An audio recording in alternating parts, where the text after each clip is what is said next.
Question number 7 spring 2022 paper का नज़र आ रहा है, फॉरेक्स का क्वेश्चन है। क्या करना आपको, determine which of the following options would be more beneficial for SL. आपने बताना है कौन सी ऑप्शन जो है वो ज़्यादा बेनिफिशियल है। Part A, hedging through forward contract, mean forward के थ्रू अगर हैजिंग की जाए, हैजिंग थ्रू मनी मार्केट के थ्रू अगर हैजिंग की जाए, या फिर नो हैजिंग मीन स्पॉट पे ही कन्वर्जन की जाए और स्पॉट का रेट दिया गया है। जी क्वेश्चन क्या, Shaheen limited SL is engaged in manufacturing and selling textile products. Company textile products sell करती है। SL procures the material locally which is then manufactured and exported to customers, export करती है customers को। The management of SL is concerned over high volatility in foreign exchange rate. The receipt of $50,000 from a customer is expected in 3 months time. In company ने export की है, customer से $50,000 receive होने हैं 3 months time में। हाँ, payment नहीं है, रसीट है। And management is considering to hedge the foreign exchange risk. SL's bank has quoted the following exchange rate and annual interest rate. Spot rate buy sell का ये चल रहा है, ये buy sell किसकी तरफ से रेट है, एक्सचेंज की तरफ से, बैंक की तरफ से। मीन बैंक अगर आपसे फॉरेन करेंसी बाय करेगा तो इस रेट पे बाय करेगा, और अगर आपको सेल करेगा तो फिर इस रेट पे सेल करेगा। आपने जो $50,000 लेने हैं, लेने के बाद आपने क्या करने हैं, बैंक को सेल करने हैं या बाय करने हैं? आपने सेल करने हैं। बैंक ने क्या करने हैं, बाय करने हैं। तो रेट कौन से हमें यहाँ पे देखने हैं, ये वाले। और वैसे भी ये लोअर रेट हैं, वो ज़्यादा रेट हैं। क्या कह रहा है, ऑलवेज हम जो सेल करेंगे वो लोअर रेट पे हमें सेल करेंगे। खरीदने जाएंगे तो बैंक ज़्यादा रेट चार्ज करेगा, बेचने जाएंगे तो बैंक कम रेट चार्ज करेगा। थोड़ी यूँ कॉमन सेंस भी अप्लाई की जा सकती है। जी स्पॉट दिया गया है 1 मंथ फॉरवर्ड। क्या हमें 1 मंथ फॉरवर्ड चाहिए? नहीं, 3 मंथ्स में हमने जो है वो रसीट लेनी है, तो 1 मंथ फॉरवर्ड की तरफ तो हमने जाना ही नहीं है, तो इसे इग्नोर कर देते हैं। 3 मंथ फॉरवर्ड का रेट हमारे पास दिया गया, और चूँकि money market has option part B भी है हमारे पास, तो हमारे पास डिपॉजिट और बोरिंग के लोकल और फॉरेन के रेट दिए गए हैं। हमें क्या करना है जी, पहले फॉरवर्ड के थ्रू कैलकुलेशन करनी है, फिर मनी मार्केट हैज के थ्रू करनी है, और फिर नो हैज की तरफ कैलकुलेशन करनी है। और हमें बताना है कि कंपनी को कौन सी ऑप्शन जो है वो ज़्यादा बेनिफिशियल है, मीन चूज़ करनी चाहिए। तो आज पहले हम फॉरवर्ड की बात कर लेते हैं। क्या कह रहा है क्या, फ्यूचर रसीट है $50,000 की in 3 months time. Option A, forward contract.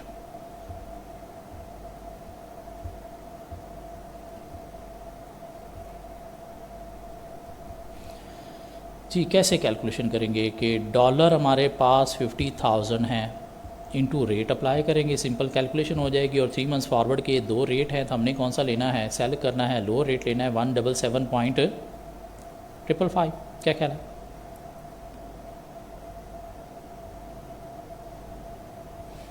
तो प्लीज़ मुझे रुपीज़ निकाल के दे दें। कितने? 88,777.50 88,777.50। तो ये हमारे पास एक अमाउंट निकल आई फॉरवर्ड की। अब बात कर लेते हैं जी मनी मार्केट हैज की।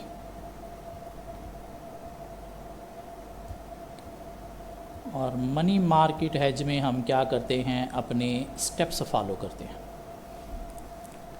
फ्यूचर रिसीट है 50,000 की 3 मंथ्स टाइम में। पेमेंट हो तो हम क्या करते थे, फॉरेन करेंसी एसेट क्रिएट करते थे। ये रिसीट है तो हम क्या करेंगे, फॉरेन करेंसी लाइबिलिटी क्रिएट करेंगे। Number 1, create foreign currency liability. मतलब क्या हुआ कि आज हम जो है फॉरेन करेंसी में बारो करेंगे इतने डॉलर के 3 माह का इंटरेस्ट अटैच करके वो क्या बन जाए, 50,000 बन जाए। मीन पेमेंट की सूरत में हम क्या करते थे, फॉरेन करेंसी एसेट क्रिएट करते थे, डिपॉजिट करते थे एक अकाउंट में इतने डॉलर के 3 माह का इंटरेस्ट खाने के बाद वो 50,000 बन जाए। लेकिन अब चूंकि रसीट है तो हम क्या करेंगे, लाइबिलिटी क्रिएट करेंगे फॉरेन करेंसी में, मीन बारो करेंगे आज इतने डॉलर के 3 माह का इंटरेस्ट अटैच करके वो 50,000 बन जाए।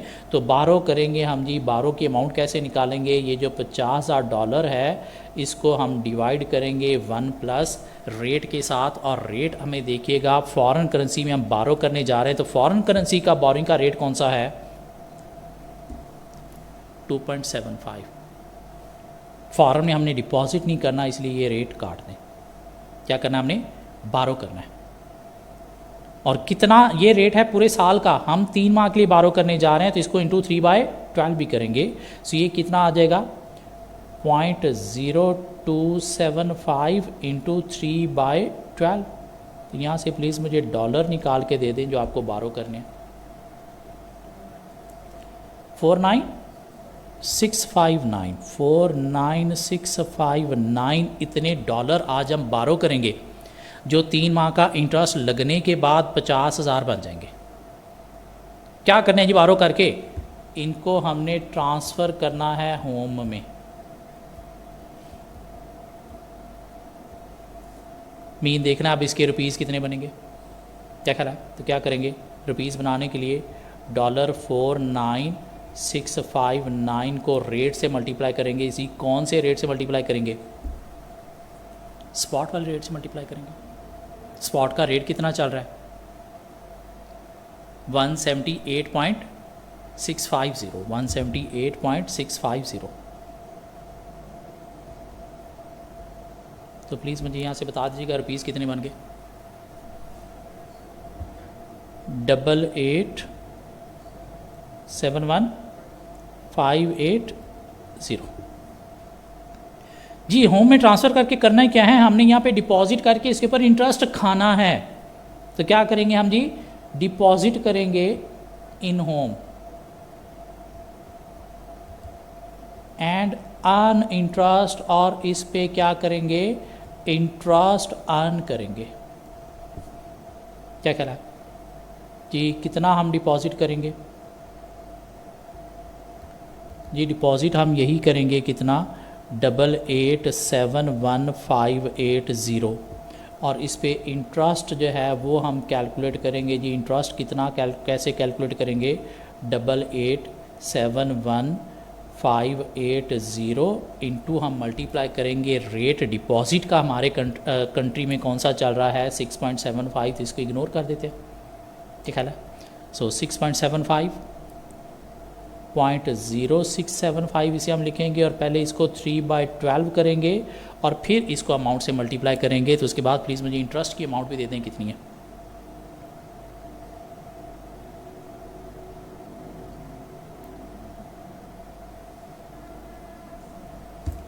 $149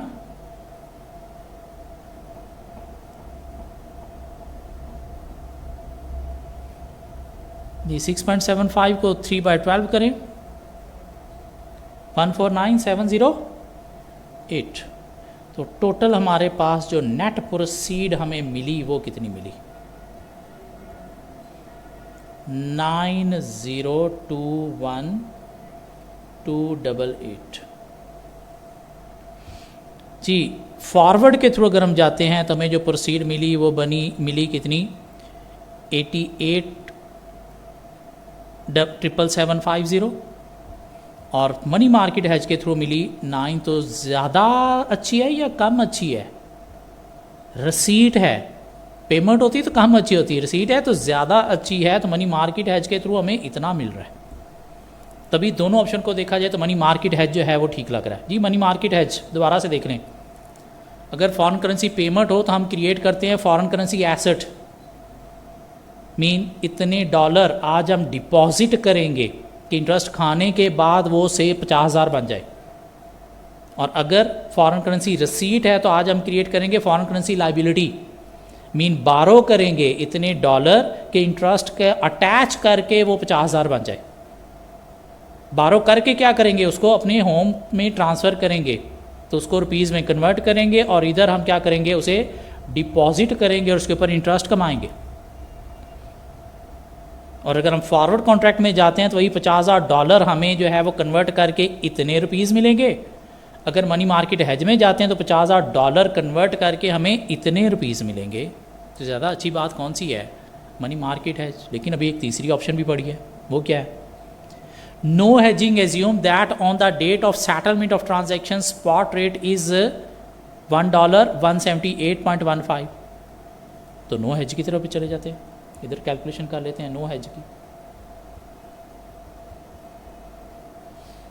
जी कितना डॉलर, 50,000, किस पे आप कन्वर्ट करोगे, आप करोगे जी 178.15 पे। तो बता दें रुपीज़ कितने बन गए इससे, 8907,500। क्या ख्याल है, तो इससे इतने मिल रहे हैं, इससे 9021 मिल रहे हैं, इससे 8877 मिल रहे हैं। तो ज़्यादा अच्छी ऑप्शन कौन सी है, मनी मार्केट है। सो हम क्या कंक्लूजन दे देंगे, क्या money market hedge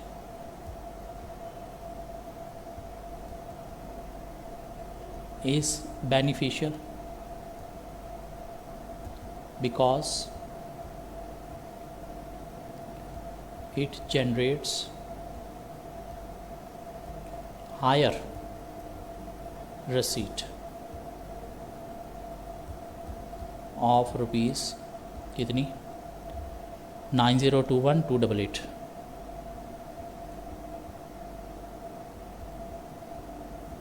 as compared to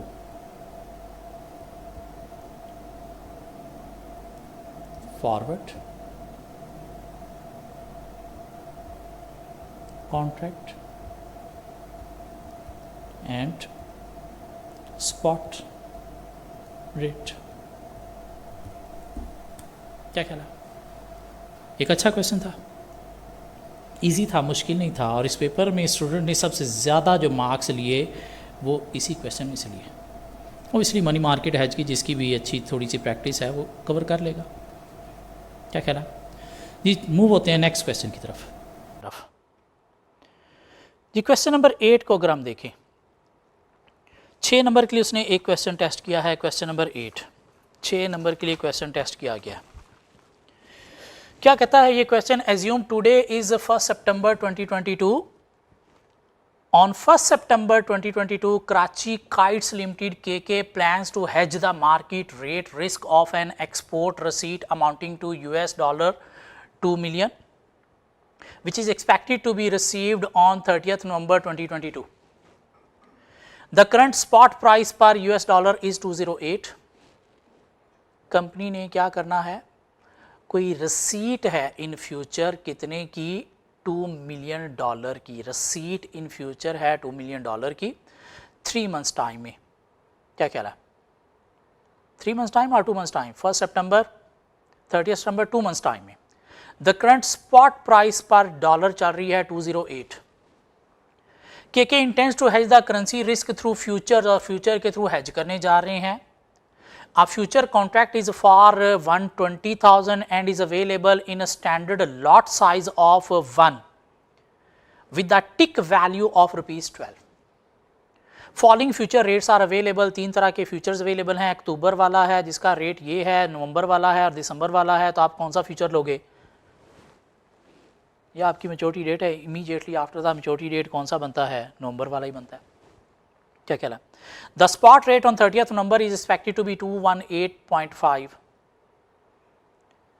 setup the hedge for US receipt, hedge setup करना आपने। Compute the gain loss in terms of tick and compute the effective exchange rate for KK.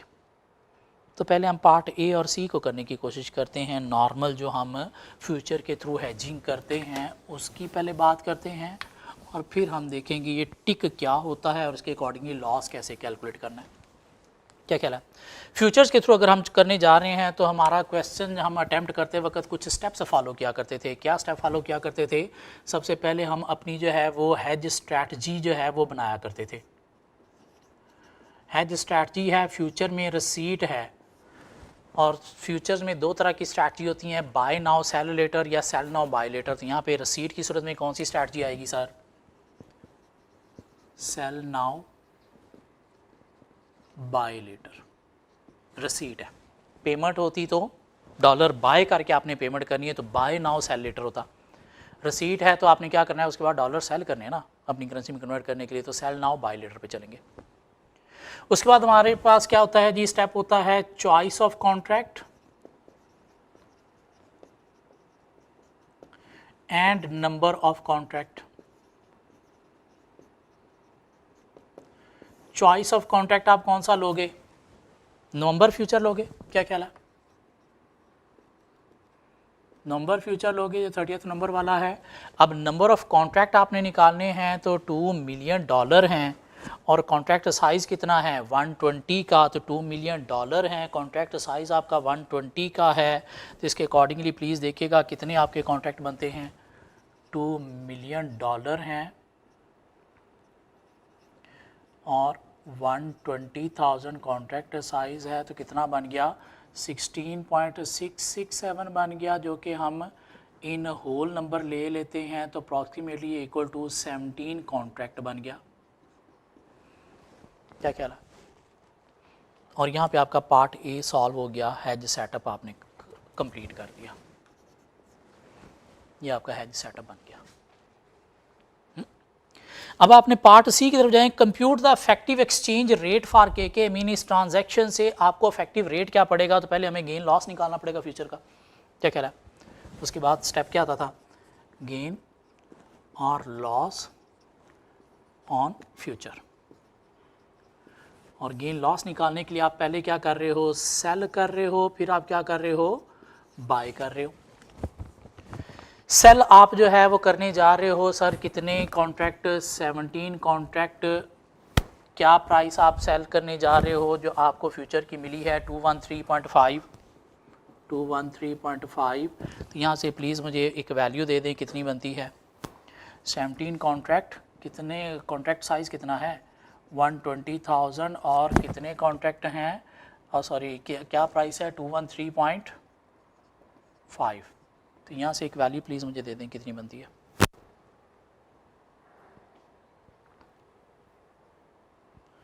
$435540। और bye आप करोगे 17 contract 120,000 किस rate पे, ये जो maturity date पे रेट मार्केट में स्पॉट चल रहा है कितना 218.5 पे, और यहाँ से कितना बनेगी वैल्यू 445740। 445740। तो यहाँ से तो आपको शायद सर ये आपकी रसीट है और ये आपकी पेमेंट है, तो आपको तो शायद लॉस हो रहा है कितने का 10,200 का।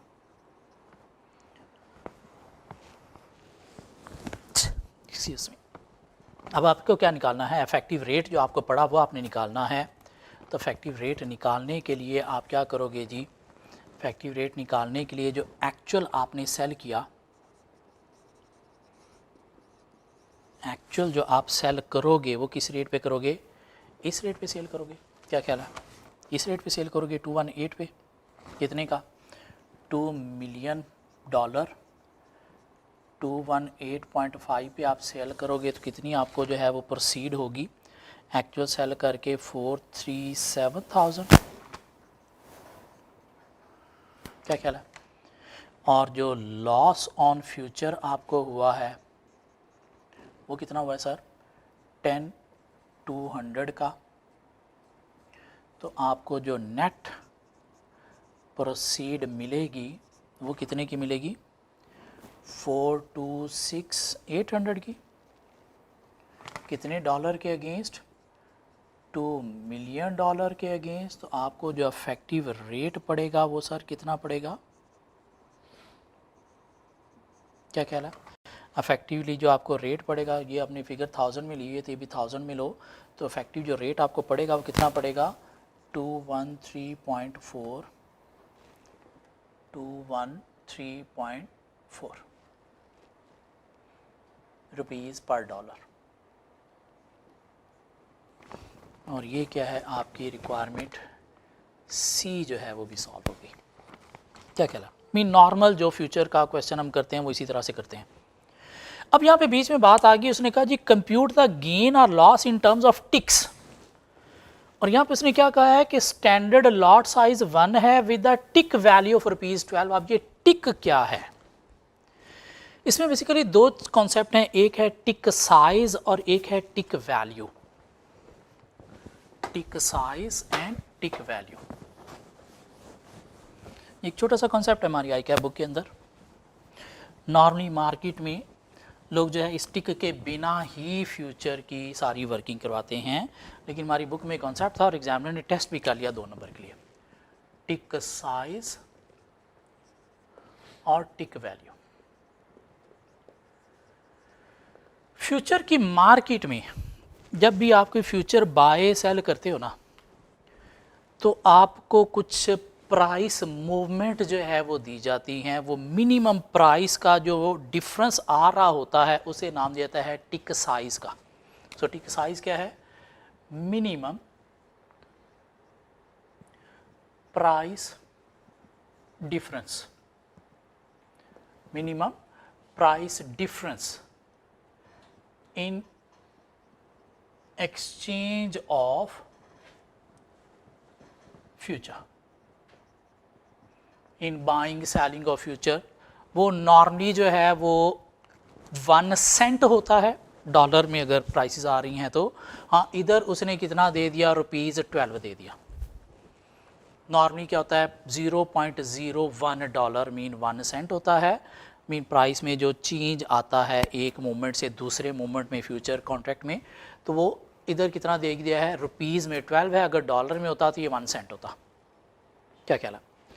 अब टिक वैल्यू क्या है, टिक वैल्यू बोलते हैं प्रॉफिट और loss due to trade in future. Mean future में अगर आप ट्रेड कर रहे हो तो उसकी वजह से जो प्रॉफिट या लॉस टिक साइज की वजह से आता है उसे नाम दिया जाता है टिक वैल्यू। और टिक वैल्यू कैलकुलेट करने का एक फार्मूला भी होता है, tick value is equal to contract size into tick size. Mean कैसे टिक वैल्यू निकाली जाती है, contract size into tick size. So tick size क्या है, प्राइस में जो चेंज आता है एक मोमेंट से दूसरे मोमेंट में फ्यूचर की प्राइस में जो चेंज आता है उसे नाम देते हैं, एक पॉइंट से दूसरे पॉइंट पे जो चेंज आता है फ्यूचर में उसे नाम देता है टिक साइज। जो कितना आता है नॉर्मली कंपनीज का 0.01 डॉलर मीन 1 सेंट होता है। कुछ का चेंज भी हो जाता है लेकिन बहुत rare cases, otherwise 0.01 dollar mean 1 cent होता है। यहाँ पे हमारे क्वेश्चन में उसने कितना दे दिया जी, टिक वैल्यू कितनी है 12 रुपीज़, डॉलर होती तो शायद ये 0.1 सेंट देता। टिक वैल्यू क्या है, टिक वैल्यू का मतलब क्या है कि वो प्रॉफिट या लॉस जो एक पॉइंट से दूसरे पॉइंट पे फ्यूचर के रेट चेंज होने की वजह से आता है, जो टिक साइज के अकॉर्डिंगली होता है, उसे क्या नाम देता है टिक वैल्यू का। और कैसे टिक वैल्यू निकाली जाती है, contract size into tick size. अब यहाँ पे रिक्वायरमेंट क्या है, टिक वैल्यू 12 है, कॉन्ट्रैक्ट लॉट 1 की है, कॉन्ट्रैक्ट साइज 120 है। वो कहता है जी कंप्यूट द गेन और loss in terms of ticks. In terms of ticks आपने गेन या लॉस निकालना है, तो in terms of ticks gain या लॉस कैसे निकलेगा। रिक्वायरमेंट बी की तरफ हम जा रहे हैं कि आप जो है वो सेल कर रहे हो कितने पे, 213.5 पे, बाय आप करोगे कितने पे, 218.5 पे। तो आपको जो है वो पर कॉन्ट्रैक्ट यहाँ पे कितना लॉस हुआ है, तो लॉस आपको सर कितना हुआ है, इतने का सेल करोगे इतने का बाय करोगे तो 5.0 का आपका लॉस हुआ है। क्या ख्याल है। अब उसने कहा जी गेन लॉस आपको इन टर्म्स ऑफ टिक निकालना है, तो इन टर्म्स ऑफ टिक निकालने के लिए इतना आपका लॉस है। क्या ख्याल है। टोटल कॉन्ट्रैक्ट कितने हैं, तो टोटल कॉन्ट्रैक्ट साइज आपका 120,000 है। तो इसको अगर आप मल्टीप्लाई करोगे तो कितना आ जाएगा 600,000। क्या ख्याल है? अब टिक वैल्यू आपकी कितनी है 12, तो इसको आप क्या कर दो divided by 12 mean tick value कर दो। तो इन टर्म्स ऑफ टिक आपका लॉस कितना हो गया 600,000 डिवाइड बाय 12 करें अगर आप तो 600,000 डिवाइड बाय 12 कीजिएगा, देखिए कितना बनता है 50,000 इन टर्म्स ऑफ टिक्स आपका जो है वो लॉस हो गया, टिक लॉस। मीन वही जो आपने गेन लॉस निकाला, क्या ख्याल है? आपने यहाँ पे कॉन्ट्रैक्ट के साथ मल्टीप्लाई करके निकाल दिया, कॉन्ट्रैक्ट के साथ मल्टीप्लाई ना करते तो 5 आता। क्या ख्याल है? इनटू आपने कॉन्ट्रैक्ट कर दिया, कितना साइज़ है कॉन्ट्रैक्ट का 120,000, तो ये आपका लॉस आ गया। अब टिक की फॉर्म में आपने निकालना है तो आप क्या करोगे डिवाइडेड बाय टिक वैल्यू कर दोगे, कितनी है वो 12, तो टिक वैल्यू से डिवाइड करने से आपके पास क्या आ गया टिक का लॉस आ गया। मीन ये कॉन्ट्रैक्ट का लॉस है। क्या ख्याल है? तो टिक वैल्यू से आपने क्या किया उसे डिवाइड किया, तो आपके पास क्या आ गया टिक के साइज में लॉस आ गया 50,000। ये 2 नंबर का एक डिफरेंट सा क्वेश्चन एग्जामिनर ने टेस्ट किया था ऑटम 22 में। इसके अलावा अगर हम आगे चलें, क्वेश्चन नंबर 9 का पार्ट ए हम पार्ट ए में कवर कर चुके हैं। पार्ट बी अगर हम देखें तो एक बहुत ही इजी क्वेश्चन फॉरेक्स का टेस्ट किया एग्जामिनर ने, बहुत ही इजी फॉरेक्स का क्वेश्चन, इसे इजी फॉरेक्स का क्वेश्चन ही मिलेगा आपको।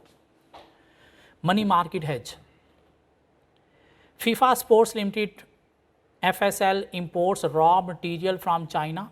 करना क्या आपको, construct money market hedge and determine the effective exchange rate, recommend whether the has would be beneficial for FSL। Mean आपने एक तो इफेक्टिव एक्सचेंज रेट निकालना है, मीन ये ट्रांजैक्शन कंपनी को किस रेट पे पड़ी, और आपने रिकमेंड भी करना है कि कंपनी के लिए ये हैज बेनिफिशियल है या नहीं है। ओबियसली एक्सचेंज रेट अगर जो स्पॉट अवेलेबल है उससे बेहतर है तो अच्छा है, अदरवाइज़ नहीं है। क्या देखते हैं, FIFA sports limited imports raw material from China, China से ये क्या करते हैं इंपोर्ट करते हैं, दिस मीन कोई फ्यूचर पेमेंट होगी in foreign currency. FSL has to pay Chinese yen CNY Chinese yen 1 million in 6 months time, तो 6 मंथ्स टाइम में 1 मिलियन की आपकी पेमेंट है। FSL plans to hedge the इस exposure to currency risk using a money market hedge, तो future payment है तो क्या करते हैं हम पहले फॉरेन करेंसी एसेट क्रिएट करते हैं, उसमें अमाउंट डिपॉजिट करते हैं इतने येन के 6 माह का इंटरेस्ट खाने के बाद वो 1 मिलियन बन जाए। कहाँ से, होम करेंसी से बारो करके, जिस पे आपने इंटरेस्ट पे करना है तो उससे आप कॉस्ट निकालोगे। हाँ, following information is available in this regard. Interest rate आपके पास दिए गए हैं डिपॉजिट और बोरिंग के, 3 मंथ्स का डिपॉजिट बोरिंग रेट, 6 मंथ्स का डिपॉजिट बोरिंग रेट, 3 मंथ्स का PKR में डिपॉजिट बोरिंग रेट और PKR में 6 मंथ्स का डिपॉजिट बोरिंग रेट। पहले तो ये डिसाइड करो कि 3 मंथ्स की ट्रांजेक्शन 6 माह की, 6 माह की, तो ये 3 मंथ वाला भी इग्नोर कर दो, ये 3 मंथ वाला भी इग्नोर कर दो। क्या कहला, अब फॉरेन करेंसी में आपने एसेट क्रिएट करना है, कैसे डिपॉजिट करके, तो उसका डिपॉजिट वाला रेट आपके लिए एप्लीकेबल है। और होम करेंसी में आपने क्या करना है, बारो करना है, तो उसमें आपके लिए बोरिंग वाला रेट एप्लीकेबल है। दिस मीन ये 2 रेट आपको चाहिए, बाकी सब कुछ बकवास है इस डब्बे में। और ऐसे क्वेश्चन मैंने प्रैक्टिस किए हुए क्लास में। Current spot exchange rate PKR पर, इसमें फॉरेन करेंसी क्या है, बेस है 1 है। क्या कहला है, तो 1 येन इक्वल है कितने के 34.5 PKR के। एक्सचेंज रेट इन 3 मंथ्स, बकवास, इससे हमारा कोई ताल्लुक ही नहीं है, हमारी 6 मंथ्स की ट्रांजैक्शन है तो इसको इग्नोर कर दो। हाँ, 6 मंथ्स का जो एक्सचेंज रेट 37.6 है। तो मनी मार्केट हेज के क्वेश्चन में आगे, money market hedge, money market hedge,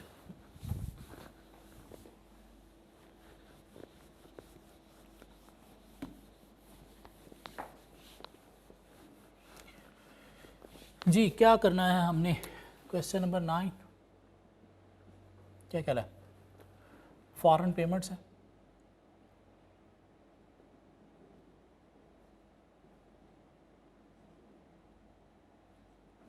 कितने की, चाइनीज़ येन 1 मिलियन की इन 6 मंथ्स टाइम। क्या कहला है, पेमेंट है तो हमने क्या करना है जी, नंबर 1 हमने करना है जी क्रिएट करना है foreign currency asset, create foreign currency asset, और क्या करना है हमने जी, डिपॉजिट करना है। आज इतने येन के 6 मंथ का इंटरेस्ट खाने के बाद वो कितने बन जाए, 1 मिलियन बन जाए। क्या कह रहा है, 6 मंथ्स का इंटरेस्ट खाने के बाद वो कितने बन जाए, 1 मिलियन बन जाए। सो कैसे हम वो निकालेंगे, रेट क्या है हमारे पास डिपॉजिट का फॉरेन में 11.71, लेकिन ये पूरे साल का होता है, हमें इसको पहले 6 माह में कन्वर्ट करना पड़ेगा। क्या ख्याल है, तो डिपॉजिट हम कैसे निकालते हैं, 1 मिलियन की हम डिस्काउंटिंग करेंगे कितने पे सर, कितने में डिस्काउंटिंग करेंगे, 1 + 11.71% इंटू 6/12। तो क्या करो, पहले इसको इंटू 6/12 करो, फिर इसको सॉल्व करो, तो आपके पास आज बन जाएंगे इतने येन जो आपने फॉरेन करेंसी एसेट में क्या करने हैं, डिपॉजिट करने हैं। तो चाइनीज़ येन कितने बनेंगे, 944,689 मीन 944,689 येन आज आप डिपॉजिट करो एक फॉरेन करेंसी अकाउंट में, ताकि वो 6 माह का इंटरेस्ट खाने के बाद कितना बन जाएगा, 1 मिलियन, ताकि आप 6 माह बाद वो 1 मिलियन पे कर सको। लेकिन ये कहाँ से हम देंगे, नंबर 2 हमने क्या करना है जी, ट्रांसफ़र फ्राम होम, और होम आपका कहाँ पे है, पाकिस्तान करेंसी है। क्या ख्याल है, transfer from home Pakistan currency है, कितना कितना ट्रांसफ़र करना पड़ेगा, इसको रुपीज़ में आप कन्वर्ट करो। सो आपके पास चाइनीज़ येन है 944,689, तो क्या मल्टीप्लाई का केस है, डिवीजन का केस है सर, होम करेंसी क्या है, बेस है, तो मल्टीप्लाई का केस है। और कितना आपके पास अभी करंट जो है वो स्पॉट पे रेट चल रहा है 34.5, तो क्या करेंगे, मल्टीप्लाई करेंगे 34.5 से, तो आपके पास रुपीज़ आ जाएंगे कितने, 32,591,770 मीन इतने रुपए आपको क्या करना पड़ेंगे, ट्रांसफ़र करना पड़ेंगे इतने येन का अकाउंट क्रिएट करने के लिए, डिपॉजिट करने के लिए। देखिए कहाँ से ट्रांसफ़र करेंगे, हम करेंगे जी बारो इन PKR, और देखेंगे जी कितनी उसकी कॉस्ट बनती है। क्या ख्याल है, सो बारो हम कर रहे हैं जी, कितने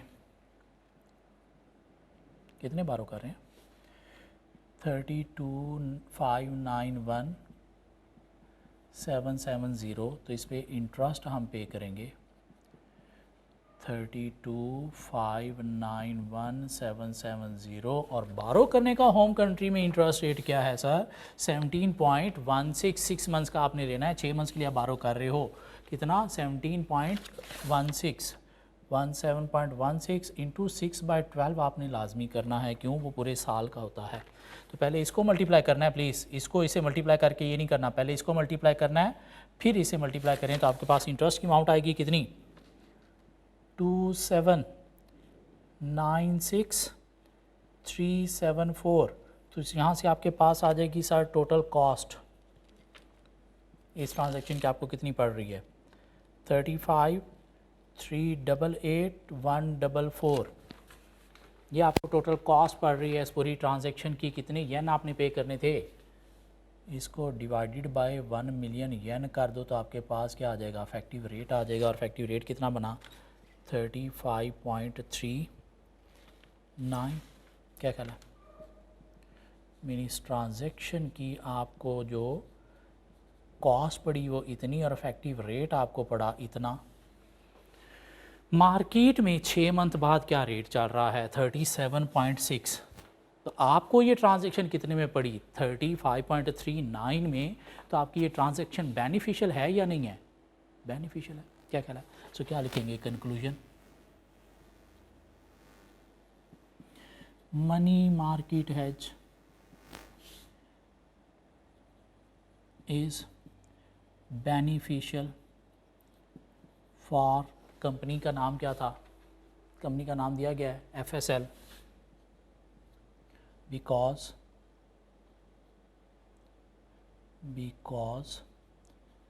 द इफेक्टिव रेट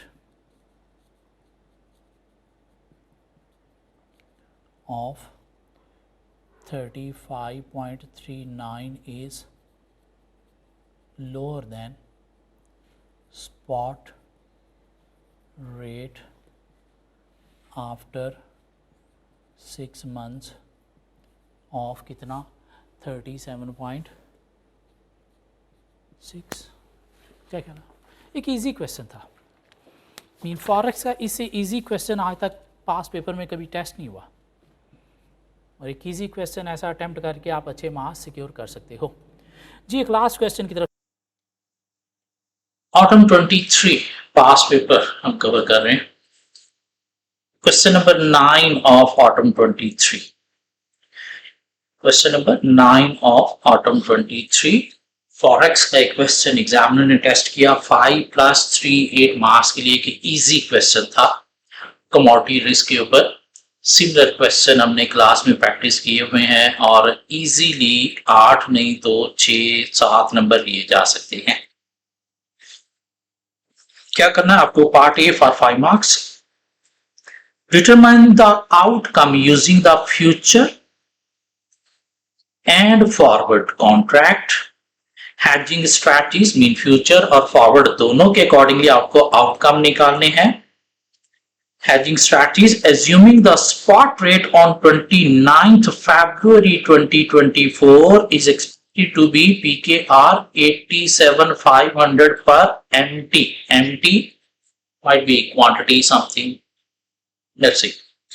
कि अगर 29 फरवरी 2024 पे जो प्राइस है वो 87,500 हो, तो आपने आउटकम निकालना है फ्यूचर के अकॉर्डिंगली भी और फॉरवर्ड के अकॉर्डिंगली भी।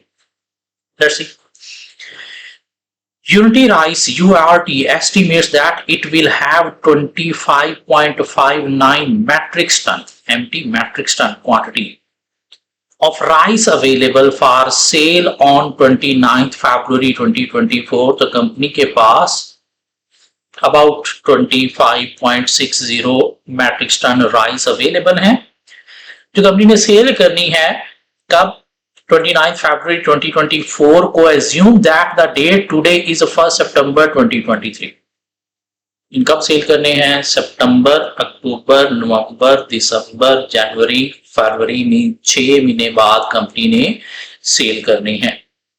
तो रिस्क क्या है, 6 महीने बाद कहीं रेट कम ना हो जाए, 6 माह बाद कहीं रेट कम ना हो जाए, तो इसलिए कंपनी हेजिंग में जा रही होगी फ्यूचर में और फॉरवर्ड।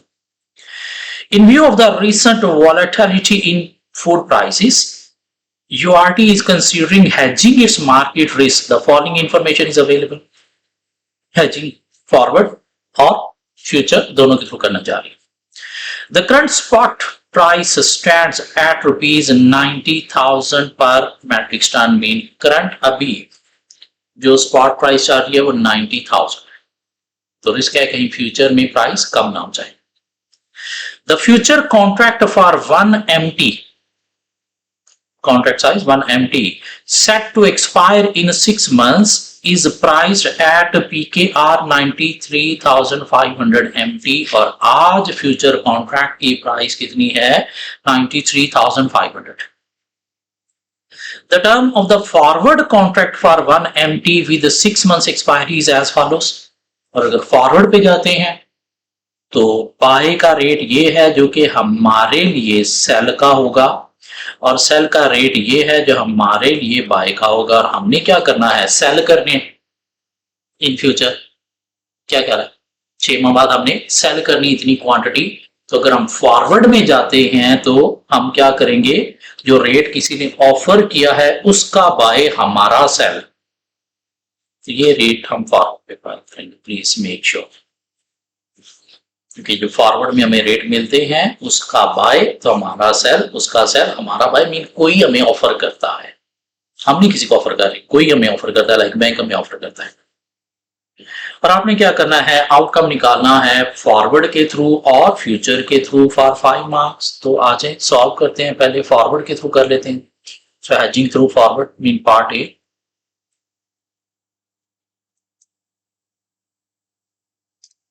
Hedging through forward. जी कितने टन है हमारे पास? 25.59 टन। और रेट फॉरवर्ड का क्या है?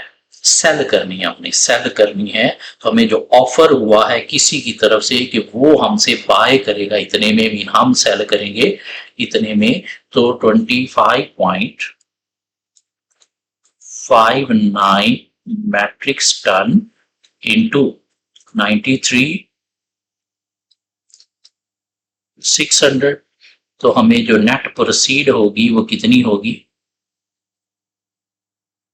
मल्टीप्लाई कर दें प्लीज। 25.59 ton into 93,600, 2395 PKR, 2395 224। क्या कह रहा? चलिए फॉरवर्ड हो गया, अब चलते हैं फ्यूचर की तरफ। Hedging through future.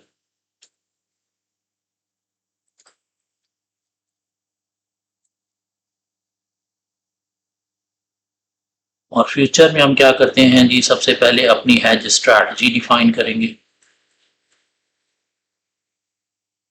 Has strategy हमारी क्या होगी? सेल करने हैं तो हम क्या करेंगे? Sell now buy later. Hedge date हमें पता है, क्या कह रहा है, ट्रांजैक्शन डेट भी हमें पता है। उसके बाद हम क्या करते हैं जी? Number of contracts.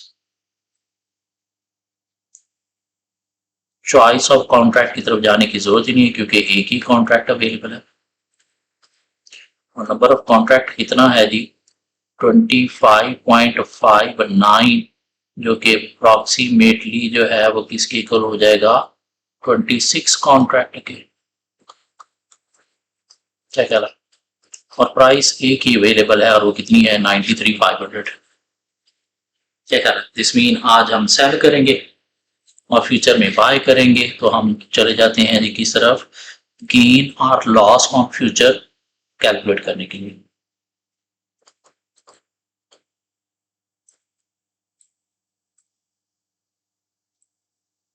तो आज हम सेल करेंगे और फ्यूचर में हम बाय करेंगे। तो सेल तो हम कर रहे हैं जी किस रेट पे?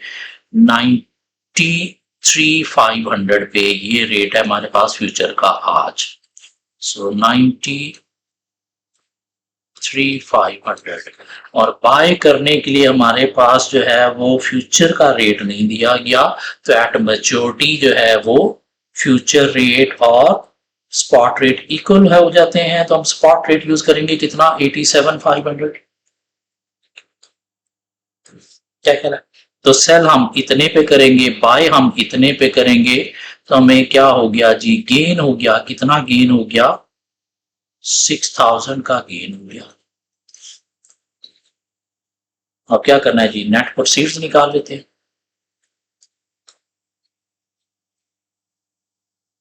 क्या कह रहा है? 6,000 का गेन हो गया। कितने कॉन्ट्रैक्ट है हमारे पास? 26 कॉन्ट्रैक्ट हैं। तो टोटल गेन जरा मुझे बता देंगे कितना मिलता है? 156,000 का। ठीक है। सो नेट प्रोसीड हम जो एक्चुअल सेल करेंगे, एक्चुअल हम सेल करेंगे वो कितने पे सेल करेंगे जी? वो हम सेल करेंगे 87,500 पे 25.59 और 69, 25.59। तो प्लीज जरा देखिएगा कितनी प्रोसीड आपको एक्चुअल जो है वो मिलेगी। 2239,125।